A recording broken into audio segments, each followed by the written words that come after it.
Hello, it's Electric Focus, and if you're looking to get a new electric car, one of the considerations you may have, as we did, is have you got enough room for your dogs in the back? Well, let's find out if the Jaguar I-PACE is any good as a dog car.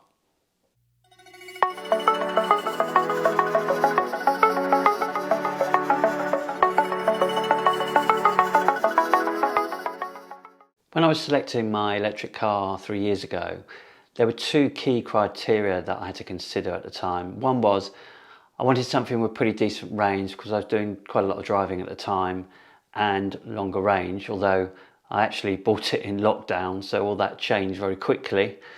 But the other was that I needed something to think about these two wee beasties, two crazy labradoodles, where we take them for trips now and again, particularly taking them for long trips down to England to visit family. We've done a few times. So I really had to think about whether I had enough space in the back for them. So it came down to really two cars in the end. One was the Jaguar I-PACE, which I ended up with, and the second one was the Audi e-tron 55.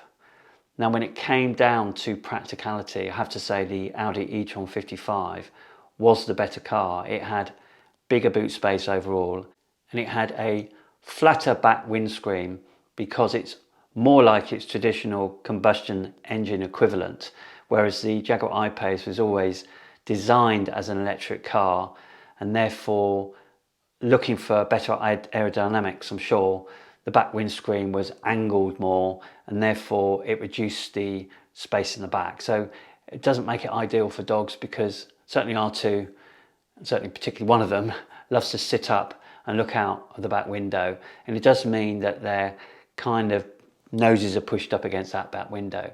So when I was making my final selection, it was quite difficult because the practicality of the Audi was definitely there, but I just loved the feel and drive and the sportiness of the I-PACE.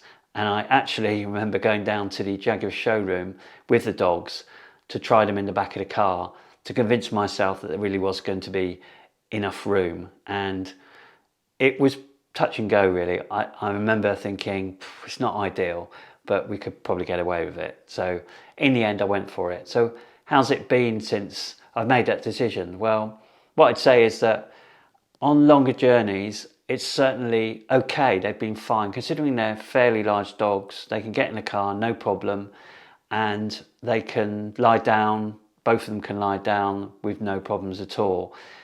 It could do with more space. We tend to open the back window to make sure they're getting enough ventilation. What I would say though is that we've never really done a long trip in warm weather. We always avoid that. So when it comes to shorter journeys, it's absolutely fine really. The dogs seem to love getting in the back of the car. It's us that worry more. And so just going down to the coast 20 miles away is absolutely fine, taking them for country walks, etc. So on a day-to-day basis, Jaguar I-PACE has got certainly enough room in the boot to take most dogs, unless it's a really, really large dog, and then I think you'd probably have to consider whether it's right for you, or you'd have to be putting down the back seats. What I would say is get a fitted mat for the back to protect the surface underneath. We got one of those. We actually got one from a third-party supplier because the ones from Jaguar are, as usual, ridiculously expensive. And you can actually get quite a lot of doggy accessories from Jaguar as well, which again, very expensive. One thing I would say is that it is quite high up off the ground, the I-PACE, so dogs being fairly young, our dogs, they're now 6 and 8 years old, they don't have a problem with jumping into the back, but I think if it was an older dog, you might have to consider that because it is quite high up. So that's it. I hope that was useful for you to think about if you're looking to get the I-PACE and you've got dogs. I know when I was looking at the I-PACE, there weren't many videos on YouTube, so hopefully this is useful for you. And as always, thank you for watching, and I'll speak to you soon.